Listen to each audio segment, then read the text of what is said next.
यही आग लगाने में सबसे ज्यादा माहिर जो है वो एक है बीजेपी के सांसद निशिकांत दुबे, जो कल तक लोगों से कह रहे थे कि कश्मीर में हुए आतंकी हमले के बाद अब हर हिंदू कलमा पढ़ ले तो अच्छा है, न जाने कब जरूरत पड़ जाए। बाकायदा उन्होंने सोशल मीडिया पर लिख दिया कलमा। वही निशिकांत दुबे 10 दिन पहले कश्मीर में गुलमर्ग में पार्टी कर रहे थे, और पार्टी भी इतनी बड़ी कि उनकी पार्टी की सुरक्षा देने के लिए पूरा एक पुलिस फोर्स और सुरक्षा एजेंसियों का पूरा दल लगा दिया गया था। ये जो खबर है ये बताती है कि निशिकांत दुबे जो है वो 10 दिन पहले गुलमर्ग में पार्टी कर रहे थे, और जाहिर तौर पर उनकी जो शादी की 25वीं सालगिरह थी वो मना रहे थे। और खबर में लिखा है कि बीजेपी के जो पूरा सर्कल है उसमें अब निशिकांत की इसी पार्टी की चर्चा हो रही है। उनकी शादी की 25वीं सालगिरह थी और वो एक फैमिली फंक्शन में थे, और इस फंक्शन में उन्होंने अक्रॉस पार्टी लाइन ऐसे ऐसे नेताओं को बुलाया जो पार्टी से ताल्लुक भी नहीं रखते थे। बहुत बड़ी पार्टी थी, और इस खबर में आगे लिखा है कि जहां पर ये इवेंट किया गया, पार्टी की गई, वहां बहुत ही टाइट सिक्योरिटी थी। वहां पर अब बीजेपी के सर्कल्स में इस बात को लेकर के चर्चा है कि किसी के प्राइवेट इवेंट में इतनी टाइट सिक्योरिटी किसके कहने पर दी गई। जो सुरक्षा आम लोगों के लिए होनी थी वो एक बीजेपी नेता के प्राइवेट पार्टी के लिए दे दी गई। अगर यही इतनी ही सुरक्षा, इससे आधी से आधी क्या 4 सुरक्षा कर्मी भी होते तो पर्यटकों के साथ ये भयानक घटना ना हुई होती। तो सर, आपको क्या लगता है कि किसके कहने पर ये सब कुछ किया गया और इतनी एक प्राइवेट पार्टी के लिए इतनी हाई सिक्योरिटी दी गई?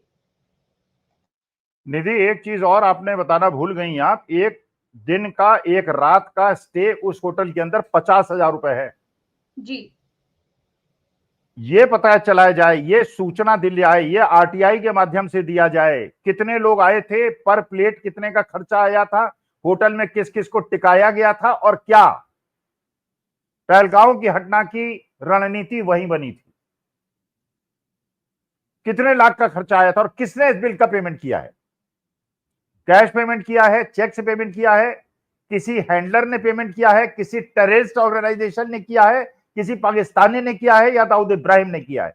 मैं खुलेआम पूछना चाहता हूं। जिस होटल का एक रूम का किराया 50,000 रुपए है निधि, मेरे ख्याल से 1, 2, 3, 4 लाख रुपए कमाने वाला महीने का आदमी भी 50,000 के होटल में नहीं रुक सकता। ये ब्लैक मनी का पैसा है, या ये ड्रग स्मगलिंग का पैसा है, या टेररिस्ट का पैसा है? आरोप लगाता हूं और मैं ये मांग करता हूं निशिकांत दुबे जी से, ये सार्वजनिक करें कितने लोग थे, कितना खर्चा हुआ, किसने पैसा दिया, चेक से दिया, कैश से दिया, और पैसा देने वाले की हिस्ट्री दिखाई जाए।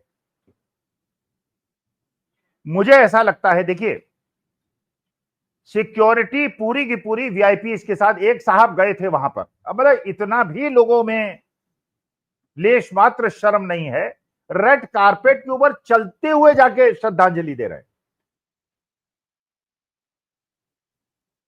श्रद्धांजलि के लिए भी रेड कारपेट बिछा हुआ है। और हमारे माननीय यशस्वी प्रधानमंत्री मोदी जी को चुनाव महत्वपूर्ण लग रहा है, ऑल पार्टी मीट महत्वपूर्ण नहीं लग रही है।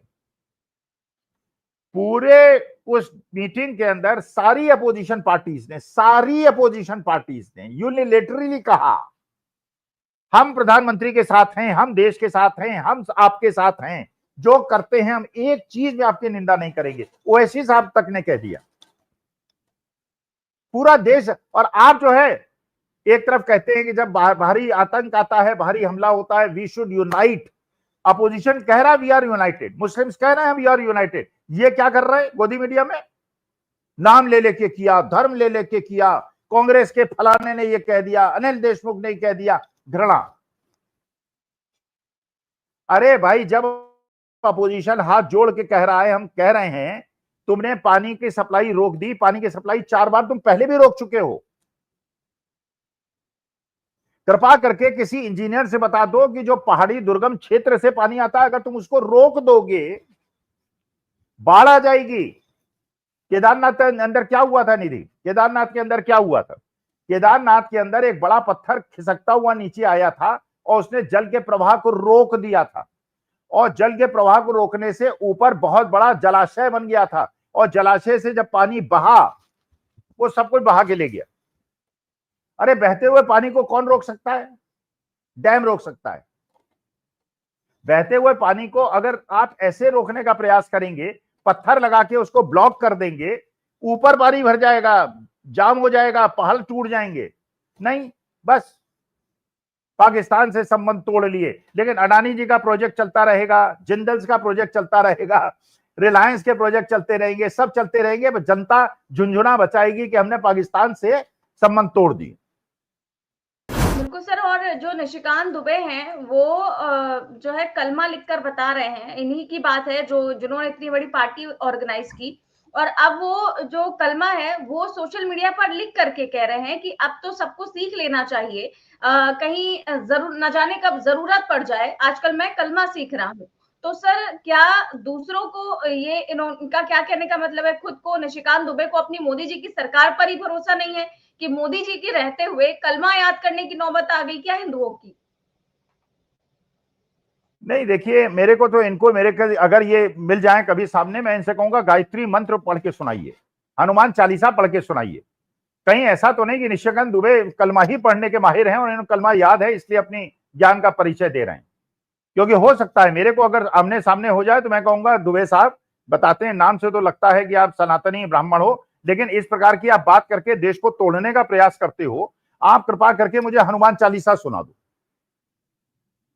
इन्हें नहीं पता होगा, गायत्री मंत्र ही आता होगा इनको, ये ढोंगी हिंदू हैं सारे, इनको हिंदुत्व से कोई लेना देना ही नहीं है। मेरा दिल इसलिए कांपता है निधि कि मैं by core of my heart, मैं अपने पितामह से सीखा हुआ सनातनी हूं। मैंने सनातन धर्म की गुट्टी 8 साल की उम्र से अपने पितामह से ली है। मैं जानता हूं सनातन धर्म क्या है। ये लोग सनातन विरोधी लोग हैं, ये एंटी हिंदू लोग हैं, ये हिंदुत्व सनातन धर्म को बर्बाद कर रहे हैं और ये राक्षस प्रवृत्ति के लोग हैं। कलमा पढ़ेंगे, अरे कलमा ही पढ़िए, अब आप वहीं पढ़िए, कलमा पढ़िए, ईदी बांटिए, मिठाई बांटिए, हिंदुओं को छोड़ दीजिए। हिंदुओं के वोट तो पागलों ने कब्जा कर ही लिए हैं, अब जाके उनके वोट लीजिए, उनको ईदी दीजिए, उनसे लीजिए। ये नहीं कि आपस में प्रेम कराइए, आपस में जोड़िए एक दूसरे से। ये मैं इस मामले सिखों की कौम को प्रणाम करता हूं। सिखों ने पहले भी इस प्रकार से बचाया है, वहां भी एक जाके पंजाब के अंदर कहा है कि हमारी बहनें हैं, किसी की हिम्मत हो हाथ लगा के देख ले। मैं सब लोगों से प्रार्थना करता हूं, हाथ जोड़ के प्रार्थना करता हूं, अगर तुम्हारी कॉलोनी में, अगर तुम्हारे स्कूल में, अगर तुम्हारे यूनिवर्सिटी के अंदर एक भी कश्मीरी लड़की है, उसे अडॉप्ट कर लो। धमकियां मिलेंगी, लोग तुम्हें धमकाएंगे, तुम्हें एंटी हिंदू कहेंगे, लेकिन उन बेटियों को सुरक्षा दो